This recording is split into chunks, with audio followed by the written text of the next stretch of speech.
બગદાણાના સરપંચ નવનીત બાલદિયાને માર મારવાની ઘટનાના આરોપીઓને ઘટના સ્થળે લઈ જઈ પોલીસે ઘટનાનું રીકન્સ્ટ્રક્શન કર્યું. બગદાણાના સરપંચ નવનીત બાલદિયાને માર મારવાની ઘટનાના આરોપીઓને પોલીસે પકડી ઘટના સ્થળે લઈ જઈ રીકન્સ્ટ્રક્શન કર્યું હતું. દરમિયાન તમામ આરોપીઓની પોલીસે બરાબરની સરભરા કરી હોય એવું પણ દેખાઈ આવતું હતું. પોલીસની ઘટના સાથે જોડાયેલા લોકોની પણ તપાસ ચાલુ છે, પરંતુ હવે ઘટનાએ સામાજિક અને રાજકીય રૂપ પકડી લીધું છે. કોળી સમાજના આગેવાનો હીરાભાઈ સોલંકી, નીમુબેન બાંભણિયા, ભાજપના ધારાસભ્યોએ નવનીતભાઈની મુલાકાત લીધી છે, તો કોંગ્રેસના ધારાસભ્યો અને કોંગ્રેસ પક્ષના આગેવાનો ઘટના બાબતે પોતપોતાની ભૂમિકા ભજવી રહ્યા હોય એવું ફલિત થઈ રહ્યું છે.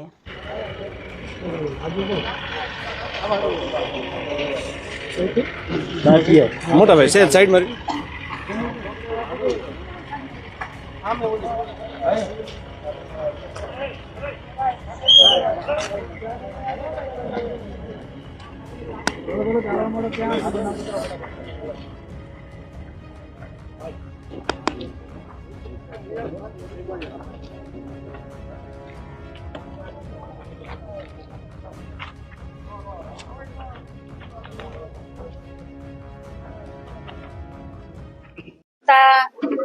આજે નવનીતભાઈના ખબર અંતર પૂછવા આજે હું આવી છું.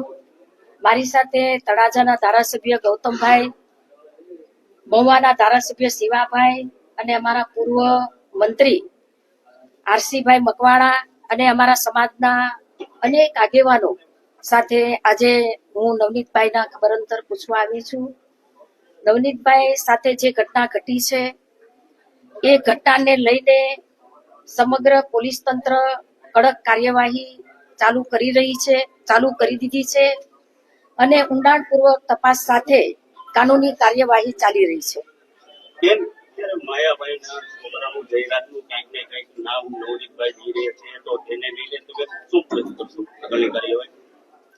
આ ઘટનાની માહિતી મળતા હીરાભાઈ સોલંકી, અમારા સમાજના ધારાસભ્યો, અમારા સમાજના સાંસદ અને અમારા સમાજના આગેવાનો અનેક લોકો આ ઘટનાની જાણ થતા એમના ખબર અંતર પૂછ્યા છે, એમની સાથે છે.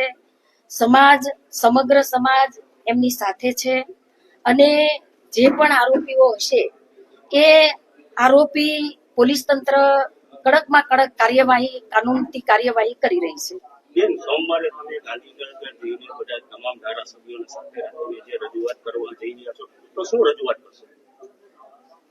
નવનીતભાઈ સાથે જે ઘટના ઘટી છે એને લઈને અમારા સમાજના આગેવાનો, અમારા ધારાસભ્યો, અમારા સાંસદ અને અમારા સમાજના સૌ લોકો આ જે પ્રકારે ઘટના ઘટી છે એ ઘટનાને લઈને હીરાભાઈ સોલંકી, પરસોત્તમભાઈ સોલંકી, અમારા ગૌતમભાઈ, શિવાભાઈ, આરસી મકવાણાભાઈ અને અમારા તમામ ધારાસભ્યો એ ગાંધીનગર જઈ અને એમને આ જે માહિતીની ઘટના ઘટી છે એની માહિતી આપશે અને પોલીસ દ્વારા કડકમાં કડક કાર્યવાહી કરવા માટે એ મુખ્યમંત્રીને અને એમને મળવાના છે.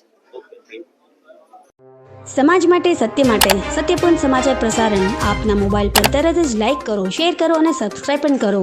અને હા, ઘંટડી વગાડવાનું ન ભૂલશો. આભાર.